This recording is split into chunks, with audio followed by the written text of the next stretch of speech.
कि शेर एक कदम पीछे लेता है तो इसका मतलब नहीं कि वो शिकार नहीं करेगा। शेर एक कदम पीछे ले रहा है कि मतलब बहुत बड़ा शिकार होगा। मनीष भाई टूटे नहीं हैं और जब बाहर निकलेंगे तो दुगनी ताकत से निखर कर निकलेंगे। मुझे लगा कि इस कलयुग में हमने भगत सिंह को देख लिया। जब इस हालात में उनको पकड़ कर जब मैं देखा ना तो मेरे नजरों के सामने एक ही चेहरा याद आया, वो चेहरा भगत सिंह का था। और आंखों से कब आंसू आ गया और वो आंसू कब सूख गया बात करते करते, ये चीज पता ही नहीं चला। एक बार भी अपने माँ के बारे में नहीं पूछा, एक बार भी बॉर्डर पर लड़ रहे अपने पिता के बारे में नहीं पूछा। एक करते रहे 15 मिनट, जैसे लगा कि मात्र 2 मिनट में बीत गया। हम लोग भी सलाखों के पीछे बैठकर इस लड़ाई को लड़ते लड़ते एक बिहार को नया बिहार बना देंगे। सिवान से चल के सिवान के युवा समाज सेवी राहुल भाई इस वक्त मदुरई पहुंचे हैं मनीष कश्यप से मिलने के लिए। वही मनीष कश्यप जो पत्रकार हैं और पूरे बिहार की आवाज उठाते थे, लेकिन आज मदुरई की सेंट्रल जेल में बंद है, तमिलनाडु की मदुरई जेल में।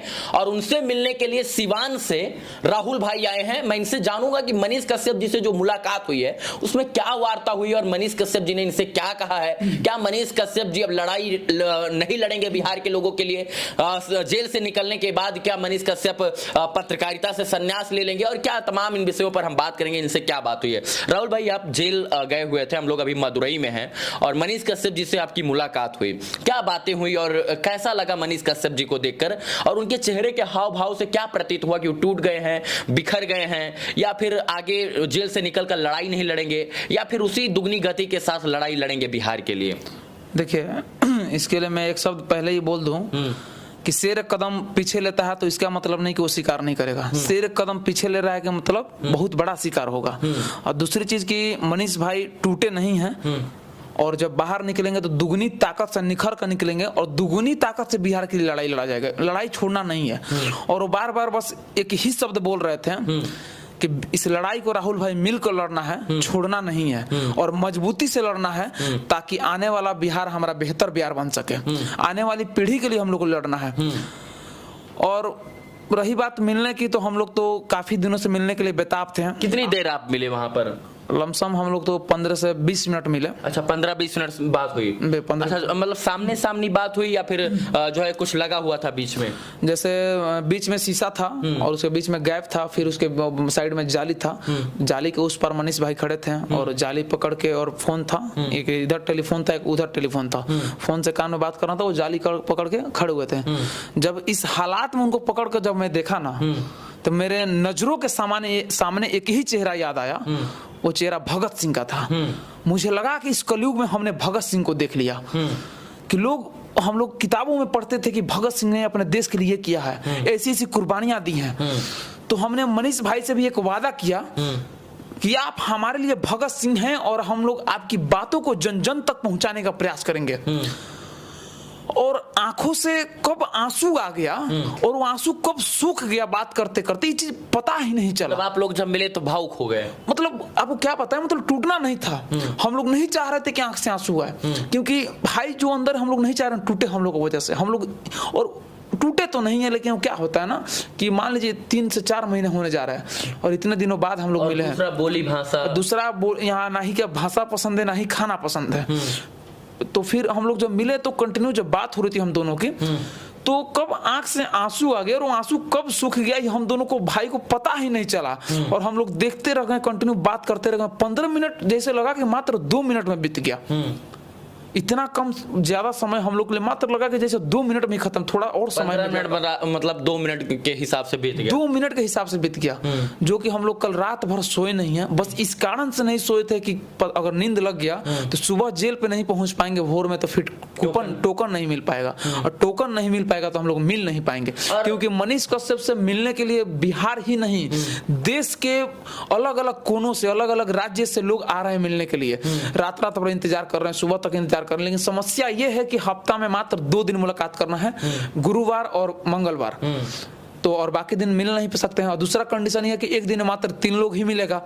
तो ये सारी कंडीशन है। तो हम लोग प्रयास हुआ, मेहनत किए, रात भर जगे तो मुलाकात कर पाए, अपने भाई का दीदार कर पाए। ये लोग जब मिलते हैं, यानी हम लोग जब मिले तो मनीष कश्यप जी को लगा एक समय कि अपना कोई आ गया है। उन्होंने आपको देखा तो लगा कि बिहार से हमारा भाई आ गया है, मतलब हम लगा कि हमारा सब कुछ यही है। समझ मतलब हम जब जैसे फोन उठाए तो हम पहला शब्द बोले भैया प्रणाम। तो बोले प्रणाम प्रणाम, कैसे हैं राहुल भाई। बस इसी ही शब्द पर स्माइल आया। उसके बाद से वो अचानक से स्माइल गायब कहाँ हो गया पता ही नहीं चला। मतलब जैसे लग रहा था कि आंखों का आंसू रुकने का, जैसे शादी के बाद एक लड़की का विदाई होता है, उसके घर के माता पिता जिस प्रकार से फुटक फुटक कर रोते हैं ना, उस प्रकार से अंदर से दिल धड़क रहा था, रो रहा था। बिहार के लोगों के लिए क्या संदेश दिया उन्होंने? लग रहा था कि कैसे हम लोग भाई को यहाँ से लेकर चले। बिहार के लोगों के लिए क्या संदेश दिया, मतलब कि बिहार के लोगों को क्या करना चाहिए और बिहार को कैसे बदलेंगे? मतलब जेल से निकलने के बाद लड़ाई लड़ेंगे या बैठ जाएंगे? डर गए हैं मनीष कश्यप? मनीष कश्यप डरे नहीं है और शेर कभी डरता नहीं है। मैंने पहले ही बताया कि शेर एक कदम पीछे ले रहा है, तो जाहिर सी बात लड़ाई जारी रहेगी सिस्टम के, क्योंकि समुंदर के कहा गया ना कि समुंदर का पानी सूखते देख किनारों पर घर मत बना लेना, क्योंकि लहरें आएंगी तो तुम्हें डुबा ले जाएंगे। तो जो लोग किनारे पर घर बनाने की सोच रहे हैं ना, तो जरा सतर्क रहिएगा, क्योंकि भाई जब आएंगे तो बड़ा तूफान आएगा। और बिहार के लोग मतलब उनको उम्मीद ही नहीं था, जिस प्रकार से हम लोग बता रहे थे कि बिहार में अब युवा ही नहीं, उनके गार्जियन माता पिता भी आपको अपने दिल में बसा कर रखे हुए हैं और पलके सजा के बैठे हुए बिहार के लोग, कब हमारे मनीष भाई बिहार आए, उनका एक झलक हम लोग पाले। और वो बोल रहे थे कि जल्दी से राहुल भाई कुछ भी कीजिए, आप लोग बिहार शिफ्ट कराइए, क्योंकि उनका यहाँ पे मतलब थोड़ा सा भी मन नहीं लग रहा, क्योंकि ना ही यहाँ भाषा अपना है और ना ही खाना अपना है। मतलब खाने पीने का भी व्यवस्था मतलब उस हिसाब से नहीं, क्योंकि यहाँ सांभर चावल वगैरह दिया जाता है, बोली भाषा तो एकदम अलग है। बोली भाषा अलग है, प्लस की मतलब खाने का टेस्ट भी अलग यहाँ पे है। बेशक यहाँ पे क्या सोच कर आए थे यहाँ पर, मतलब मिलने के लिए या कुछ जो है देखने के लिए, या फिर कुछ संदेश देने के लिए, या संदेश बिहार वालों को सुनाने के लिए? उन्होंने अगर कुछ कहा है तो बिहार वासियों को आप संदेश दे सकते हैं हमारे माध्यम से। देखिए, आपके माध्यम से उन्होंने बताया, जितने भी यूट्यूबर भाई हैं, चैनल वाले भाई हैं, जितने भी क्रिएटर भाई हैं, उन सभी के लिए मनीष भाई ने बहुत बहुत धन्यवाद, आभार प्रकट करने कहा कि सभी को धन्यवाद दीजिएगा मेरे तरफ से, कि इस दुख के घड़ी में जितने लोग भी साथ मजबूती से हम लोग का दे रहे हैं, उन सभी को बहुत बहुत धन्यवाद व्यक्त करते हैं। और सभी से कहिएगा कि हार नहीं मानना है भाई।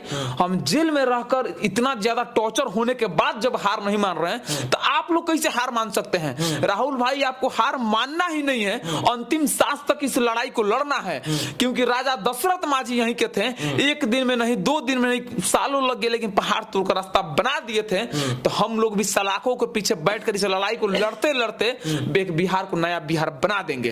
2,500-3 हजार किलोमीटर दूर मदुरई की जेल में मनीष कश्यप बंद हैं। यहाँ से कन्याकुमारी 350 किलोमीटर लगभग, और इसके बाद रामेश्वरम लगभग 180 किलोमीटर। फिर भी लोग, उत्तर प्रदेश और बिहार के लोग इतने पागल हैं, मनीष कश्यप के इतने दीवाने हैं कि वो लोग ट्रेन के माध्यम से, बस के माध्यम से, गिरते पड़ते बदलते कैसे भी यहां पर चले आ रहे हैं। क्यों? क्योंकि मनीष कश्यप से मिलना है। 4-4 बजे से सुबह जेल के बाहर लाइन लग जा रही है। क्यों? क्योंकि मनीष कश्यप से मिलना है, और इस उम्मीद के साथ आ रहे हैं कि मनीष कश्यप से जब हम मिलेंगे तो मनीष कश्यप भी खुश होंगे और हम भी खुश होंगे। वो चाहते हैं कि मैं अपने उस शेर को देखूं जो बिहार के लिए सदैव लड़ता था। और यही नहीं, मनीष कश्यप ने यह भी कहा है कि हार नहीं मानेंगे, रार नहीं ठानेंगे, और दुगनी गति के साथ बिहार के लिए लड़ाई जरूर लड़ेंगे। आज नहीं कल तो बिहार को जो है भ्रष्टाचार से मुक्त जरूर कराएंगे। उन्होंने ये भी कहा कि रास्ता बदल सकता है रवि भाई, राहुल भाई, रास्ता बदल सकता है, लेकिन मंजिल वही रहेगी। मनीष कश्यप की मंजिल वही रहेगी कि बिहार को बदलना है, बिहार से को भ्रष्टाचार मुक्त कराना है।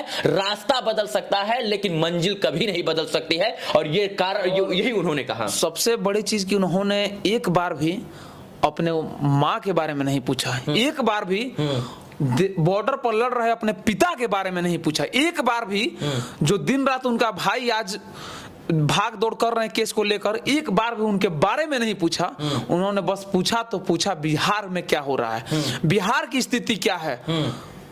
बिहार में जो भागलपुर में पुल गिर गया है, उन्होंने बोला कि वहां पे जो पुल गिर गया, जो लोग मर गए उनके परिवार को 10,000 रुपया ले जाकर राहुल भाई व्यवस्था करवा के दिलवाने का काम कीजिए लो।